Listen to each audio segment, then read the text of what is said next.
Selamat datang kembali. Kali ini kita akan bahas bab 9 dari buku Nassim Nicholas Taleb, Fooled by Randomness. Judulnya agak unik nih. Lebih mudah membeli dan menjual daripada menggoreng telur. Kita pakai kutipan langsung dari bab ini. Dan misi kita kali ini adalah coba mengupas lebih dalam soal bias survivorship dan ya gimana keacakan itu bisa mengelabui pandangan Anda soal kinerja, keberuntungan, bahkan pola yang kelihatannya nyata. Mari kita mulai. Oke, jadi bab ini katanya bicara soal perluasan teknis dari bias survivorship. Kedengarannya agak teknis ya, tapi intinya apa sih buat kita? Intinya itu pengingat yang kuat banget. Kita itu seringnya cuma lihat yang selamat, pemenangnya aja. Entah itu manajer investasi yang lagi naik daun, perusahaan yang bertahan lama, atau bahkan ide yang populer. Oh, jadi yang gagal itu kayak nggak dihitung gitu ya? Persis, mereka cenderung hilang dari pandangan.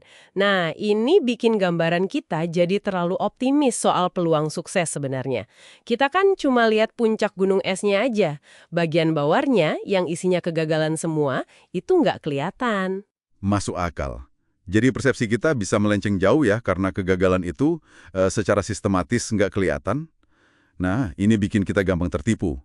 Salah satunya katanya oleh kebetulan yang disalahartikan sebagai keahlian. Gimana tuh contohnya? Nah, ini menarik.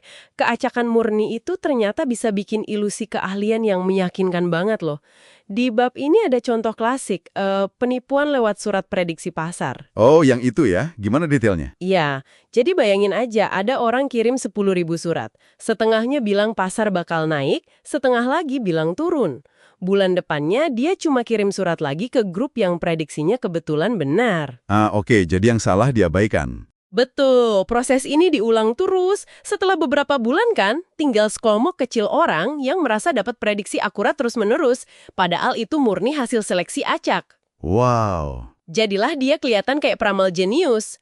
Ini nunjukin betapa gampangnya rekam jejak impresif itu muncul cuma dari keacakan aja. Wah, itu mekanisme yang cerdik tapi juga agak ngeri ya. Ini nyambung banget sama judul babnya.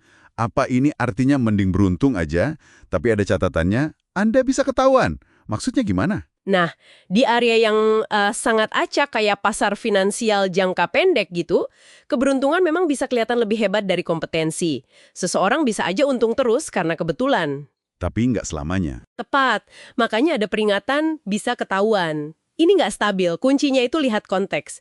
Awalnya ada berapa banyak pemain yang coba dan gagal, terus kesuksesan ini hasil proses yang beneran solid atau cuma lagi mujur aja pas lempar koin.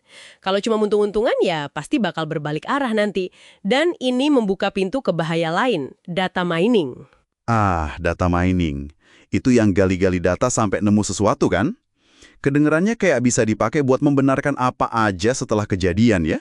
Iya, betul sekali. Kalau Anda punya data seabrek, misalnya data harga saham puluhan tahun, terus Anda cari-cari aja polanya tanpa hipotesis yang jelas di awal, Anda pasti akan nemu korelasi atau pola yang kelihatannya menarik. Hanya karena kebetulan semata. Benar, murni karena kebetulan. Peneliti atau analis bisa aja secara nggak sengaja nemu strategi atau hubungan sebab akibat yang sebenarnya cuma noise acak. Ini nggak cuma di keuangan loh, di riset medis atau bidang lain yang datanya banyak juga bisa terjadi. Anda lihat pola karena Anda mencarinya, bukan karena pola itu beneran ada artinya. Wah, ini benar-benar bikin mikir ulang ya soal klaim penemuan dari data. Jadi kesimpulannya kita harus ekstra hati-hati dan skeptis ini ya terhadap klaim kinerja super atau pola yang baru ditemukan. Karena kemungkinan besar kita nggak lihat cerita lengkapnya. Persis, kita mungkin nggak lihat kegagalan yang disembunyikan, jumlah percobaan yang masif, atau ya itu tadi, sekedar permainan keacakan yang disalahartikan. Jadi skeptisisme yang sehat itu penting banget ya. Krusial, apalagi di area yang penuh ketidakpastian. Selalu pertanyakan proses di balik hasil yang mengkilap itu. Apakah suksesnya itu kokoh, bisa diulang, atau cuma fata morgana aja yang dibikin sama bias survivorship dan keacakan. Jangan gampang terpesona sama hasilnya aja. Oke.